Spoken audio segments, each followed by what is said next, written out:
Hello, this is that creepy bald guy, and welcome to another episode of Critiquing the Critics. Where have I been all this time? Doing your mom. She says hi, by the way. Lovely lady. This review is dedicated to Robert Roy, 'cause yes, I'll review it one day, damn you. Why can't you just leave me alone? Although you're one of the only people who comment on my vlogs, so please don't leave me alone. In fact, all of you should take lessons from him. Today's subject, Zenith will review.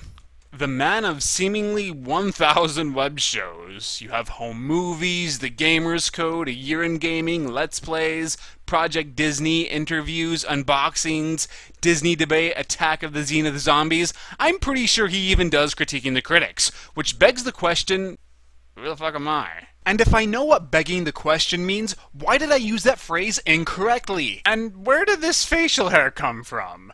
These are things I have to know.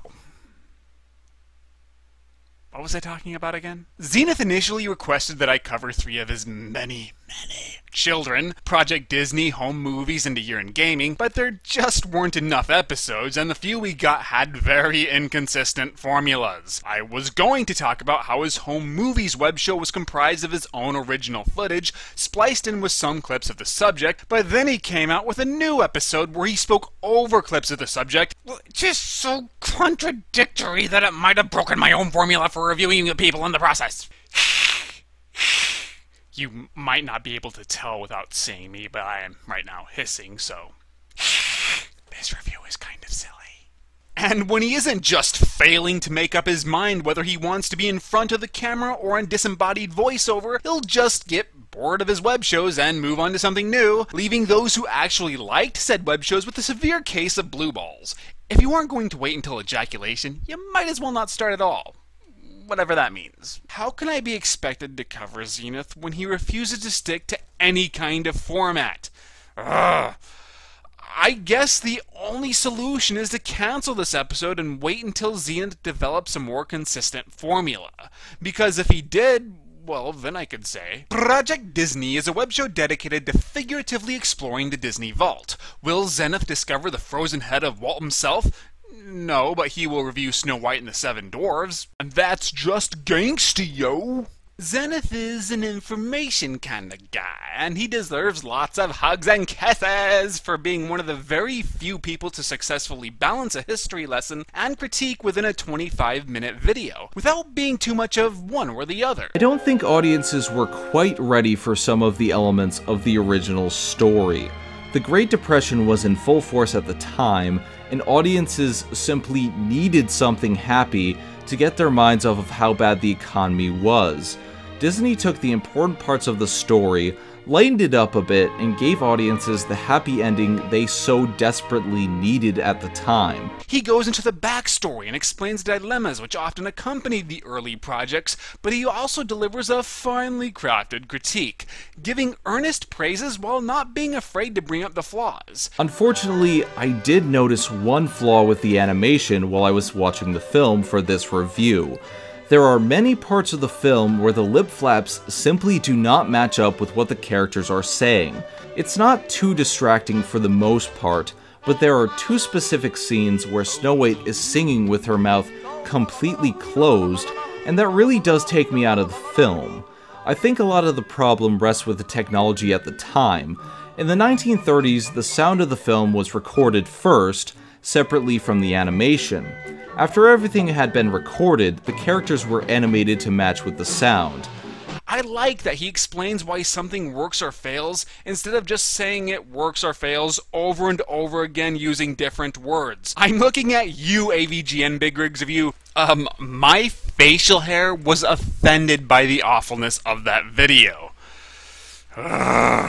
So, anyway, good job, Zenith. Your work has pleased my facial hair enough to where it has chosen not to take the same form in the next shot of me.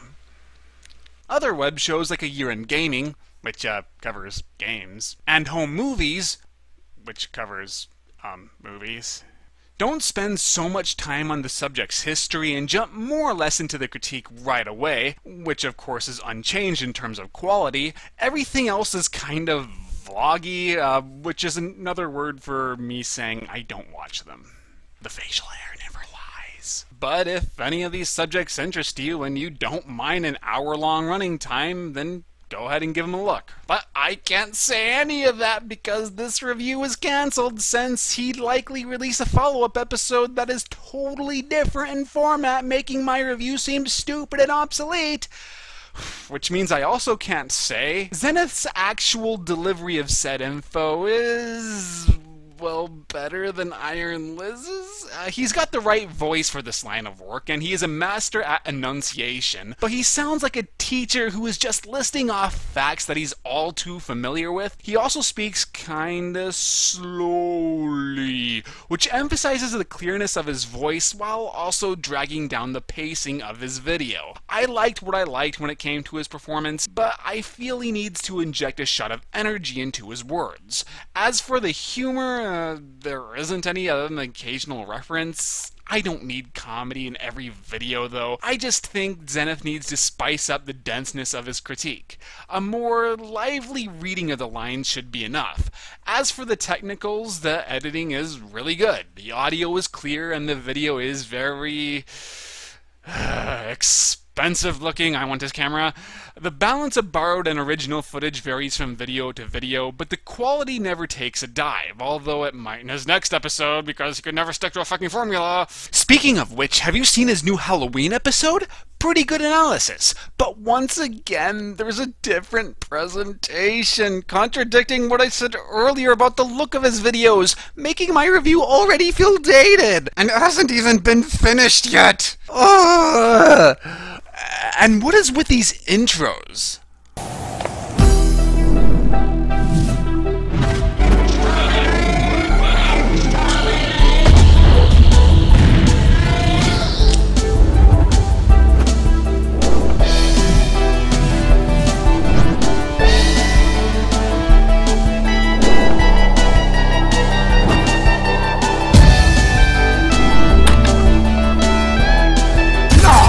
Playing with power!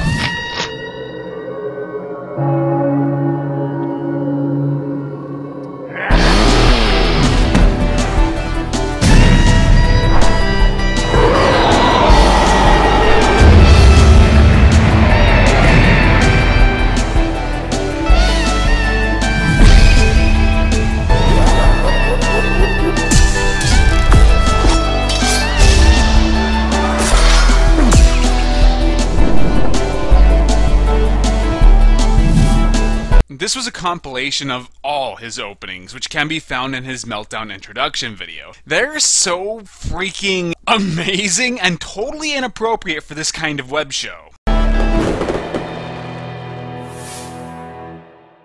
When I see an opening like that, I expect epic storylines and hardcore spectacle, not a dude just talking. Still, can you blame Zenith for wanting to use what is probably the coolest and most epic intro to ever appear in a web show? No. In fact, I am very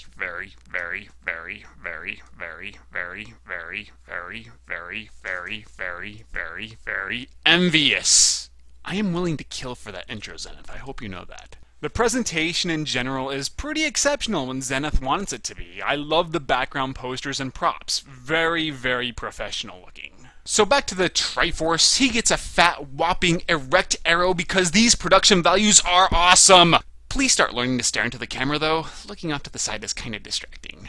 My biggest problem with Zenith is that he can't seem to stick to one idea, and even when he does for more than a single episode, he can't stay faithful to a formula. Now, there is a counter-argument. When certain reviewers have established formulas, they might suffer from creative burnout and will desire to do something else, but there will always be purists who respond to any changes negatively. But if you're a Zenith fan who responds to any changes negatively, well, then you're not a Zenith fan because he has no formula. And not having one means he gets to do whatever he wants without alienating his original fan base. So while I do understand the appeal, I personally found it difficult making an attachment to his body of work. Every time a connection is made, he loses that momentum by moving on to something else. But you have to make up your own mind whether you will like or dislike this aspect of Zenith's reviews.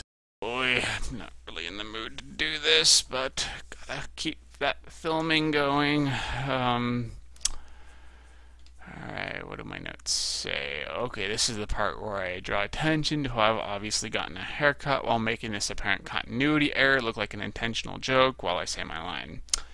Should I even bother filming this? It's probably going to be a bit too subtle for my fan base. If anything, it gives me some credibility as a highbrow comedian. Might as well. Let's do this. 3, 2.